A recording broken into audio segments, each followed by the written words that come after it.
안녕하세요. 오늘은 두바이의 장점에 대해서 이야기를 해보겠습니다. 첫 번째, 리조트지가 많아요. 그래서 날씨가 4월부터는 더워지긴 하지만 연중 따뜻하기 때문에 대부분 맨션에서도 수영장이나 풀 다 갖춰져 있고 따뜻하기 때문에 누릴 수 있는 좀 편안함이랄까? 네, 좀 가벼움 그런 게 있습니다.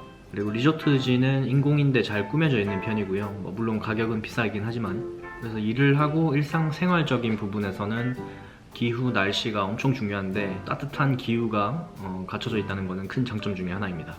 두 번째, 치안이 좋습니다. 예를 들면 밤에 어디 가볍게 혼자 나갈 수 있고 없고의 차이가 큰데 꽤 많이 안전한 편인 것 같아요. 물론 이제 인종에서 오는 그런 거리감 같은 건 아무래도 없진 않은데 최소한의 에티켓, 위협하는 행동 그런 것만 안 보이면은 진짜 치안적으로는 문제가 없을 것 같습니다. 길거리에 아직까지 한 달 동안 경찰을 본 적은 한 번도 없어요. 근데 사람들이 아마 다 이주 이민자 위주로 구성이 돼 있다 보니까 조금이라도 이제 잘못하면은 엄중하게 처벌을 받을 수 있다는 이런 인식이 깔려 있어서인지 사람들이 다 이런 경각심을 가지고 있는 것 같습니다. 그리고 이제 술 먹기가 힘들다 보니까 아무래도 이제 술에 의한 범죄나 그런 점에 있어서는 위험 요소가 좀 낮기 때문에 전반적으로 치안이 좋다고 할 수 있습니다. 세 번째는 영어를 그렇게 잘 하지 않아도 생활이 가능하다는 점입니다. 이건 단점이 될 수도 있긴 하지만 100% 네이티브 장착된 사람들이 많이 없기 때문에 반대로 이야기했을 때 이민이나 또는 유학은 많이 없지만 일단 한국인으로서 두바이에 들어온다는 입장에서는 영어에 대한 부담감이 낮다고 말할 수 있습니다. 물론 회사에 따라서 그 요구되는 영어 실력이나 요건들이 차이가 있을 수 있긴 하지만 일상생활에 있어서 아주 네이티브한 영어가 필요시 되는 게 아니기 때문에 그런 부분에 있어서는 부담을 많이 느끼지 않는 레벨이라고 볼 수 있습니다.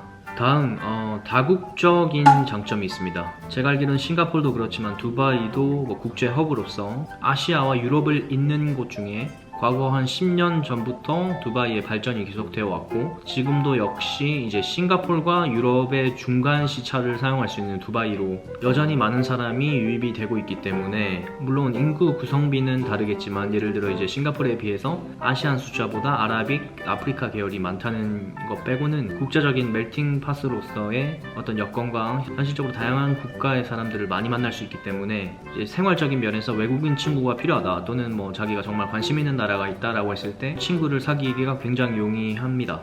저 같은 경우도 이제 최근에 새로 구한 방 옆집에 사람이랑 엘리베이터에서 우연히 마주쳤는데 두 친구 모두 다 시간 있으면 방에 놀러와라 라고 이야기를 해주더라고요. 그래서 이제 특히 국제적인 일에 종사하는 사람들 같은 경우는 잘 알지 못하는 이국적인 나라 사람들의 그 문화와 성향을 먼저 파악하는 것이 중요한데 친구를 사귀는 거를 토대로 해서 더 나아가서는 이제 일적으로도 큰 어드밴티지가 될 수 있습니다. 서로 간의 매너를 지키고 약간 거리를 두면서 어떻게 보면 좀 깔끔하게 하려고 하는 아시아에 비해서 처음 보는 사람한테도 좀 라이트하고 편안하게 이야기를 걸 수 있다는 점이 또 하나의 장점인 것 같습니다. 그리고 이제 음식점 같은 데서 팁 문화가 없습니다.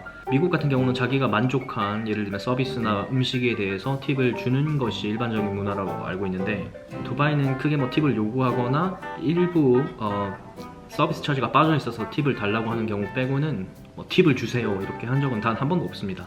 두바이는 그런 점에 있어서는 깔끔합니다. 그리고 저는 이제 차가 아직은 없는데 아무래도 이제 차 유지비나 기름값이 걱정이 많이 되는데 여기가 지금 1리터당 600원 정도 하거든요. 다국적 사람들이 살고 있어서 차 종류도 다양하고 수입차들도 대부분이고요. 기름값에서 크게 부담이 안 되니까 좀 중장기적으로 나는 두바이에 산다 라고 하는 사람들에 있어서는 기름값 부담이 많이 줄어든다는 게 큰 장점입니다. 또 이제 인구 유입이 많다 보니까 모든 절차가 대체적으로 간소화가 되어 있는 느낌입니다. 좀 듬성듬성 대충대충 보이긴 하지만 그래도 전에 살았던 일본에 비해서는 시간적인 면에서도 짧은 편이고 물론 이제 의사소통이나 그런 어떤 고지의 형태에 따라서 좀 허술적인 부분도 있긴 하지만 빨리 좀 세틀이 된 것 같습니다. 아랍에미레이트 정부에서 3년짜리 비자가 나오기 때문에 그 국가 자체에서 외국인에 대해서 그런 자국민으로서 인정해주는 것은 없지만 그래도 까다로운 절차로 1년씩 밖에 안 주는 해외에 비한다면 3년이라는 거는 긴 시간을 개런티를 해준다는 뜻이고요. 저같이 이제 두바이에 이전에 살지 않았던 사람들에 한해서도 회사의 개런티도 필요하겠지만 전반적으로는 신속하고 아주 까다롭지는 않게 비자를 받을 수가 있었습니다. 또 다른 장점으로는 지리적으로 보통 이제 한국 사람이 유럽권, 미주권, 그 다음에 아시아 제일 가까운 이렇게 많이 가고, 그 다음에 이제 남미 정도를 떠올릴 수가 있는데, 좀 제가 봤을 때 어떻게 보면은 여행의 끝판왕이라고 할 수 있는 약간 인도 쪽, 그리고 아프리카 사파리 투어 같은 거 하기에도 지리적으로 너무 완벽합니다. 오른쪽으로 한 3-4시간 날아가면 인도가 나오고, 밑으로 3-4시간 또 가면은 아프리카 대륙이 나오죠. 개인적으로는 10년 전에 인도 여행을 처음 하고 난 이래로 인도를 한 번도 가본 적이 없기 때문에 한 번 더 가보고 싶고, 그래서 두바이에 체류를 하면서 3-4시간 정도의 거리에 아프리카와 인도를 다시 한번 가볼 수 있다는 점은 저 개인적으로는 큰 장점인 것 같고요. 국적을 떠나서 두바이의 허브 공항을 이용해서 국가적 이동이나 어떤 해외여행 하는 데 있어서 용이하다는 점도 큰 장점입니다. 그리고 해외에 산다는 것은 절대 일을 안 하고서는, 그러니까 수입이 없이는 생계를 유지하고 이제 산다는 것이 불가능한데, 그래서 월급을 받을 때 텍스 프리로 세전세후가 같기 때문에 체감하는 데 있어서 월급 수준이 높은 것을 체감할 수가 있습니다. 한국, 일본, 영국 다 뭐 비슷하겠지만 사실 세전세후 얼만큼의 세금이 빠지는지가 관건인데, 여기는 이제 세전세후가 같다 보니까 실질 소득 금액이 올라가는 효과를 본인이 체감을 할 수가 있습니다. 그리고 조금 연결되는 이야기이긴 한데, 현재 집값이 폭락까지는 아니지만 많이 떨어져 있는 상태라고 합니다. 두바이가 한때 물가가 아주 치솟았던 시절이 있었다고 하는데, 특히 가까운 2-3년 전과 지금을 비교한다고 하더라도 지금 부동산 가격이 많이 떨어져 있습니다. 사막 방면으로 집을 짓고 있는 공급들도 실제로 많이 보이고, 사람이 사실 많이 빠진다는 말도 있지만 그만큼 많이 들어오기 때문에 인구가 뭐 폭발적인 증폭은 없을 것 같지만, 그것을 커버할 사람들이 많이 유입되지 않는 이상 집값은 또 더 빨리 오르지는 않을 것 같아요. 물론 이제 환율 같은 것도 따져봐야 되겠지만, 지금 살고 있는 집도 3년 전의 시세에 비해서는 약 20%에서 25% 정도 빠진 금액이라고 합니다. 예를 들면 지금 이제 연간 1,500 월세를 낸다고 쳤을 때 뭐 2-3년 전에는 2,000이 넘어갔다는 이야기가 되겠죠. 그래서 현재만 놓고 봤을 때는 지금 집값이 떨어져 있다. 그리고 앞으로도 당장에는 폭등하지 않을 가능성이 크다라는 것이 어떻게 보면은 장점이 될 수 있습니다. 마지막으로 이제 저 개인적인 이야기가 될 수 있긴 한데, 같은 회사의 런던, 도쿄, 두바이를 비교를 해봤을 때 두바이가 제일 프리한 시간이 많은 것 같아요.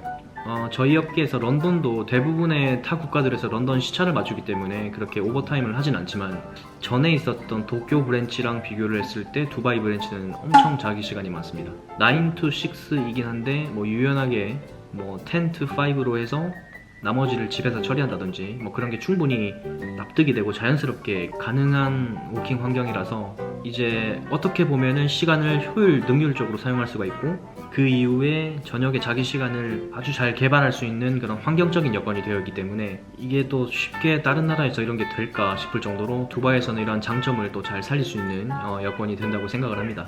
오늘은 간단하게 두바이의 장점에 대해서 이야기를 해봤는데요. 사실 장점을 이야기하다 보니까 단점이랑 항상 연관이 되어 있어서 이건 장점일 수 있지만 단점인데 라고 하는 부분도 많았지만, 다음 시간에는 뭐 짧고 개인적인 생각이지만 제가 두바이 왔을 때 느꼈던 단점들과 앞으로 이런 것들은 단점이 될 수 있겠다라고 하는 부분들을 한번 소개해 드리도록 하겠습니다. 자, 그럼 오늘도 봐주셔서 감사드리고요. 다음 시간에 찾아뵙도록 하겠습니다. 감사합니다.